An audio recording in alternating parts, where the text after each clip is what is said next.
Okay, hey everyone.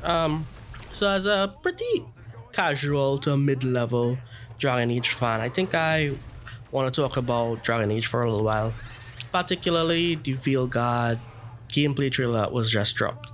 Now I recorded a version of this before, and I just felt like I was harping on some stuff a little too long. So I just want to get my thoughts out, and let's have like a discussion about what we want out of this game because I see it's pretty decisive online, and I don't think that this particular game should be that decisive. But let's just go through my stuff first.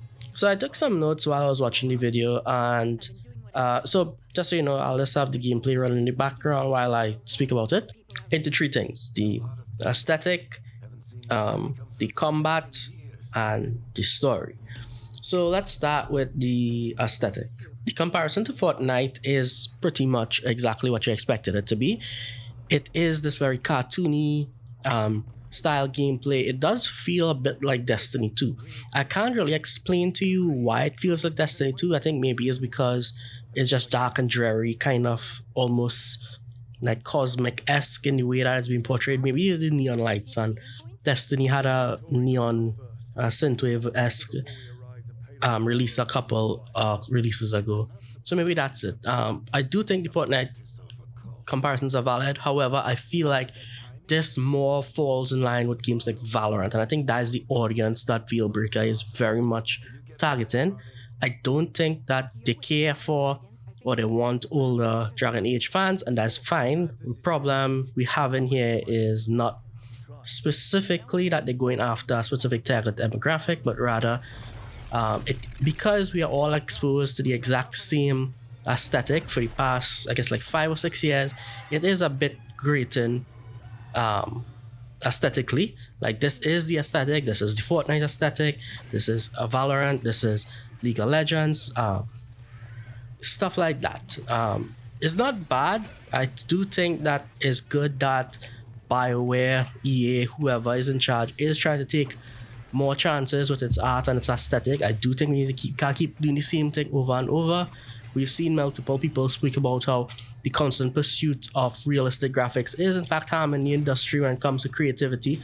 So if this allows them to take more creative aspects into the game, I'll be all for that. So the thing is that I think that this particular visual identity does make it distinctive enough from its predecessors, and it does help it put it in together with the general aesthetic of current game AAA gaming. Whether or not you think that's good or bad, that's besides the point. I think is a good thing that they're trying to it, and I do enjoy the aesthetic. However, I would like to see the aesthetic in other lights, and I do feel like the fact that they chose specifically this one night instead of like doing a brighter scene, the fact that they chose it without doing like a brighter scene, I would have much rather seen a brighter scene, or at least put like a few minutes of brighter scenes somewhere in the game, somewhere in the gameplay trailer, sorry, so that we could get a feel for the aesthetic in different lighting conditions. But I do think that visual identity is pretty strong, even if it may look like it looks like everything else. I do think that in context of Dragon Age, it does in fact look different. All right, I want to talk about combat a little bit. So obviously I didn't play this game. I'm only going by the actual gameplay footage that they provided. So one of the things that I quickly noticed was that you do get to swap between a bow and arrow or a sword. I don't know like if that's an automatic thing or if you have to like press and hold a button to do it. Also, I don't remember. To me, it looks like you could just pull a bow and arrow, even though I know another character has a bow and arrow. It doesn't seem like it was worth it to pull the bow and arrow because you kind of just fired it once and then immediately went into your sword.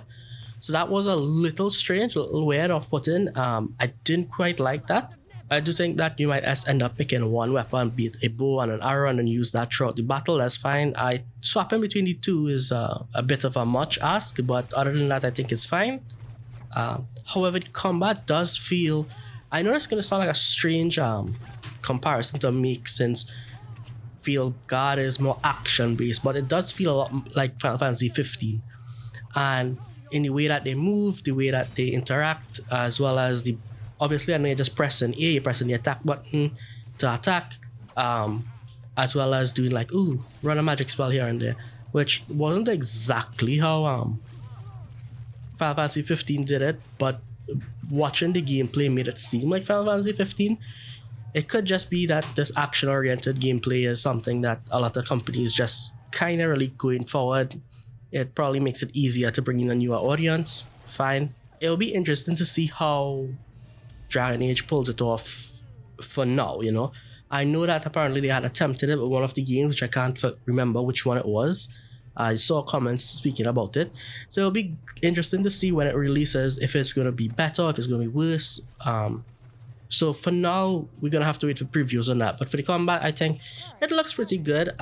It does seem like Dragon Age, I believe Dragon Age is trying to go for a more cinematic experience, which is why they're using this action-based combat. I'm not saying that's the only way to do it, you know, I'm just saying that that's what they seem to be looking forward to. And while we're on the topic of cinematics, I definitely want to talk about the story. So I don't know much about the story. I don't know. Now I know that there are people in the comments who are speaking about specific people, but as I said, it's been almost 6 or 7 years since I last played Dragon Age. It's been quite a while.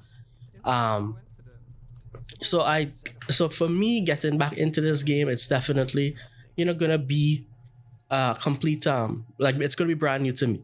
So I do look forward to getting to know the story a little bit better. But right now, as it seems, it is very much a hey, we're gonna have to wait. We're gonna need to see previews. We need to see reviews.